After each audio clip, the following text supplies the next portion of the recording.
Haleluya. Salam Nusantara dari Sabang sampai Maroko, dari Myanmar sampai Pulau Rote. Mantaplah iman kita, mantaplah kasih kita, mantaplah pengharapan kita tentunya dalam Yesus menjadi Tuhan dan Juru Selamat kita dan Juru Selamat dunia. Jangan katakan bahwa Yesus itu bukan Tuhan, jangan katakan pula bahwa Yesus bukan Juru Selamat. Dia adalah Tuhan, dia adalah Juru Selamat. Kalau engkau percaya engkau akan diselamatkan, kalau tidak percaya engkau akan dihukum. Yohanes 3 ayat 36. Dan dalam Yohanes 14 ayat yang ke-6, Yesus berkata, akulah jalan dan kebenaran dan hidup. Tiada seorang sampai kepada Allah kalau tidak melalui aku. Dan Alkitab juga mengatakan dengan jelas kepada kita dalam Kisah Rasul 4 ayat 12. Dan keselamatan tidak ada dalam siapapun juga selain dalam Dia, yaitu Yesus Kristus. Karena di bawah kolong langit tidak ada nama lain yang diberikan kepada manusia yang olehnya kita diselamatkan. Mantap. Dan Yohanes 3 ayat 16. Karena begitu besar kasih Allah akan dunia ini sehingga Ia mengaruniakan anaknya yang tunggal, supaya setiap orang percaya kepadanya tidak binasa, melainkan beroleh hidup yang kekal. Dengan hati percaya engkau dibenarkan, dengan mulut mengaku engkau diselamatkan. Roma 10 ayat 9 dan 10. Tuhan Yesus memberkati kita. Dan saya mengucapkan selamat malam. Kiranya kekuatan Tuhan ada senantiasa bersama dengan kita. Dan doa dan harapan saya di malam ini tetap kita menikmati kekuatan Tuhan, kekuatan firman, kekuatan Roh Kudus, kekuatan doa, kekuatan iman menyertai setiap kita, sehingga kita tetap semangat. Kalaupun kita mau tidur, kita dengan tenang, dengan sejahtera, dengan sukacita, kita bisa tidur dengan aman di pangkuan Tuhan. Haleluya, puji nama Tuhan. Dan sebelumnya kita berdoa, biarkan kami akrab dengan Engkau, dekat kepadamu Tuhan. Di dalam nama Yesus kami berdoa. Haleluya, amin. Kita masih membahas Mazmur 55 ayat 1 sampai dengan 24. Dan tema kita hari ini, malam ini adalah close to God, dekat dengan Allah, akrab dengan Allah. Ini penting. Ketika kita akrab dengan Allah, ketahuilah kalau engkau akrab dengan Allah, maka ada manfaat ketika engkau akrab dengan Allah. Dan menurut Mazmur, mengapa dia selalu akrab dengan Tuhan? Yang pertama dikatakan adalah manfaat ketika akrab dengan Allah, selalu ada pertolongan dari Tuhan. Wah, jangankan ya saya punya teman, kalau saya susah dia siap menolong, atau sebaliknya dia.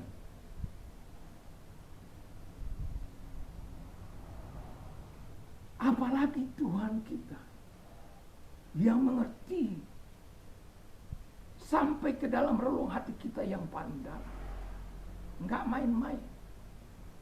Setiap hari saya mengatakan, tidak sekali dua kali, supaya dia menjadi raja di tahta hati saya ini. Memimpin dari situ, memberikan saya hikmat, memberikan saya ketaatan, memberikan bagaimana saya bisa hidup menyenangkan hati Tuhan. Apalagi yang kita pikirkan dalam hidup ini selain menyerahkan diri kita kepada Tuhan. Haleluya. Jadi selalu ada pertolongan dari Tuhan. Kalau kita baca di dalam ayat 5 dan 8, saya akan bacakan. Hatiku gelisah dari 4, karena teriakan musuh, karena aniaya orang fasik, sebab mereka menimpakan kemalangan kepadaku, dan dengan geramnya mereka memusuhi aku. Hatiku gelisah, kengerian maut telah menimpa aku. Aku dirundung takut dan gentar, perasaan seram meliputi. Jadi ayat 5 sampai 6 ya. 3 sampai 6. Jadi kenapa saya katakan orang yang dekat dengan Tuhan itu akan senantiasa ada pertolongan dari rasa ketakutan, dari rasa kecemasan, dari rasa kegelisahan, dari kengerian maut, dari masalah-masalah apapun itu. Karena engkau sahabat, engkau dekat dengan dia. Kalau sahabat kita di dunia ini tahu memperhatikan hidup kita, apalagi sahabat kita yang ada di surga sana, Allah yang kekal. Wah, makanya close to God.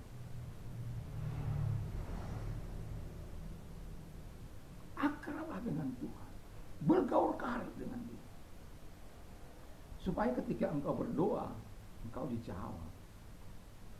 Ketika kita berdoa meminta pertolongan, Tuhan datang. Ini aku, ada apa? Aku minta rumah.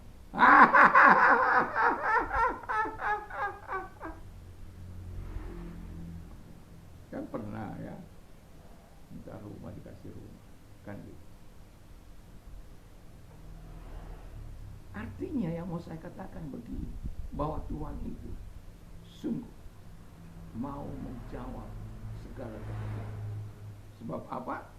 Selalu ada pertolongan dari Tuhan bagi sahabat-sahabatnya, bagi orang-orang yang mengasihi Tuhan, bagi orang yang takut akan Tuhan.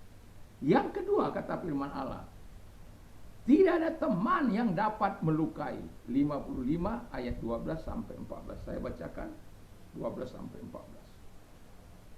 Penghancuran ada di tengah-tengahnya, di tanah lapangnya, tidak ada habis-habisnya penindasan dan tipu. Kalau musuhku yang mencela aku masih dapat menanggungnya. Ini kepedihan hati. Kalau pembenciku yang membesarkan diri terhadap aku masih dapat menyembunyikan diri terhadap dia.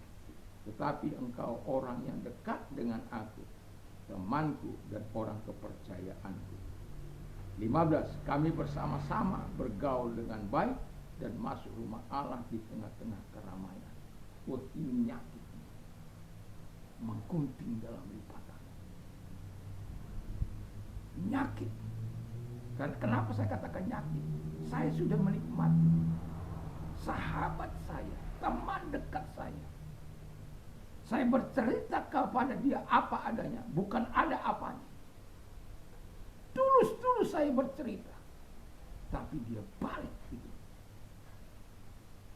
Aduh, sehingga terjadi kehebohan yang begitu luar biasa.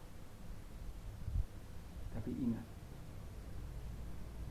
seperti apa yang dikatakan oleh firman ini, nasib orang-orang, apalagi dia dengan jelas mengatakan, kalau musuh yang mencela aku masih dapat menanggungnya. Kalau pembenciku yang membesarkan diri terhadap aku masih dapat menyembunyikan diri. Tetapi engkau orang yang dekat dengan aku, temanku dan orang kepercayaanku.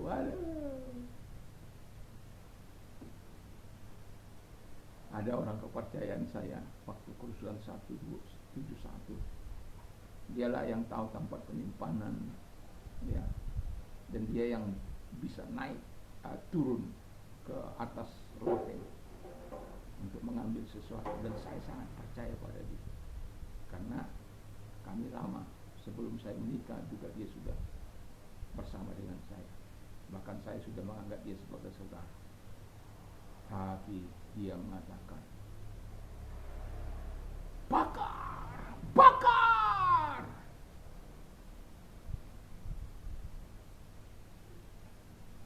Nyakit enggak itu? Nyakit. Tapi kamu nggak boleh membenci. Dia ada selalu di depan saya sampai hari ini. Tapi saya tidak pernah membenci. Kalau dia salah, saya ingatkan saja, itu saja.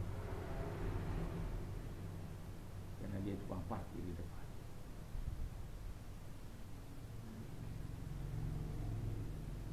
Tidak mengubah hidup.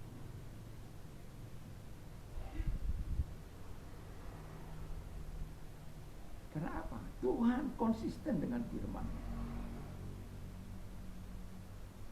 Kalau engkau sampai berbuat jahat terhadap temanmu, terhadap orang yang mengasihi engkau, yang memperdulikan engkau, orang yang mempercayai engkau, aduh, sebenarnya engkau enggak layak hidup sebenarnya. Ya, gak layak hidup. Makanya anak saya katakan, perhatikan orang-orang yang suka menolong bapakmu, mama. Orang-orang yang suka memberkati bapakmu, mama. Kalau ada kesempatan, mungkin gak kepada dia, anak cucunya. Cucunya, ingatlah untuk membalas kebaikan orang. Itu penting.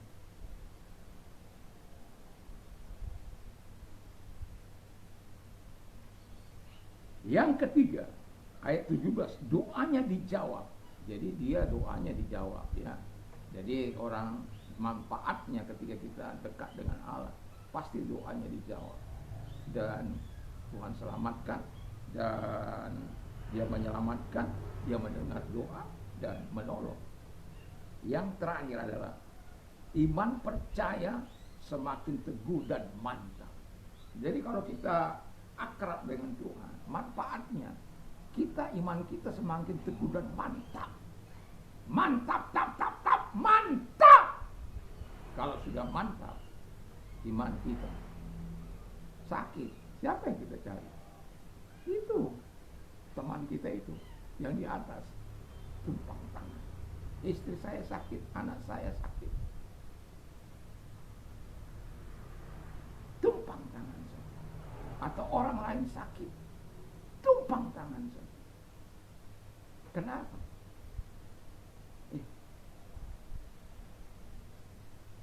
Dia menjawab doa kita. Mengapa doa kita dijawab? Iman, doa yang sungguh-sungguh, doa yang dengan segera, iman yang mantap. Haleluya. Tuhan kiranya memberkati kita. Semoga kita semakin closer and closer to God, lebih dekat kepada Allah, dan close to God, menjadi akrab senantiasa dengan Tuhan dimanapun kita ada. Jadi ingat, the eyes of the Lord are in every place, beholding the wicked and the good. Mata Tuhan ada di segala tempat untuk melihat orang berbuat baik dan berbuat jahat. Sebagai orang-orang yang dekat dengan Allah, kita akan senantiasa melakukan yang terbaik dalam hidup ini. Kiranya Tuhan Yesus memberkati kita. Mari kita tunduk kepada kita. Terima kasih, kami mau dekat kepadamu senantiasa sepanjang hidup. Dan kalau engkau sakit, apapun sakit penyakitmu, kalau engkau mau didoakan, arahkan tanganmu kepada Allah di dalam nama Tuhan Yesus Kristus. Tuhan mampu datang, hadir, dan menumpangkan tangan atasmu. Kalau engkau percaya, mari kita berdoa. Lihat tangan-tangan yang diangkat kepadamu. Di dalam nama Yesus, segala sakit penyakit yang mereka miliki, aku perintahkan keluar. Dan oleh biru daripada Tuhan Yesus, engkau sembuh oleh kuasanya, oleh jamahannya, engkau sembuh oleh kuasa firman-Nya. Terima kasih Tuhan. Terima kasih buat kebaikan kepada mereka. Dan kalau engkau sedang mengalami kesulitan, persoalan, masalah apapun, badai yang sedang kau hadapi, ingat, Tuhan mampu meredakan badai. Datang kepada Tuhan, arahkan tanganmu kepada Tuhan. Mari kita berdoa. Lihat tangan-tangan yang diarahkan kepadamu, dalam nama Yesus segala hal yang mereka alami, penderitaan, kesusahan, masalah, badai, dalam nama Yesus badai reda, persoalan mereka ada solusi yang Tuhan berikan dalam nama Yesus. Terima kasih Tuhan buat kebaikan-Mu kepada mereka, sehingga setiap mulut kami memuliakan Engkau dalam nama Yesus. Haleluya. Amin. Selamat malam. Selamat kita tidur. Sebelum kita tidur, tentunya kita biarkan diri kita untuk membaca, berdoa bersama keluarga kalau sempat, ya, dan membaca firman Allah, dan jangan lupa memperkatakan firman Allah 1-2 ayat di dalam hidupnya. Tuhan Yesus memberkati. Mantap, mantap, mantap.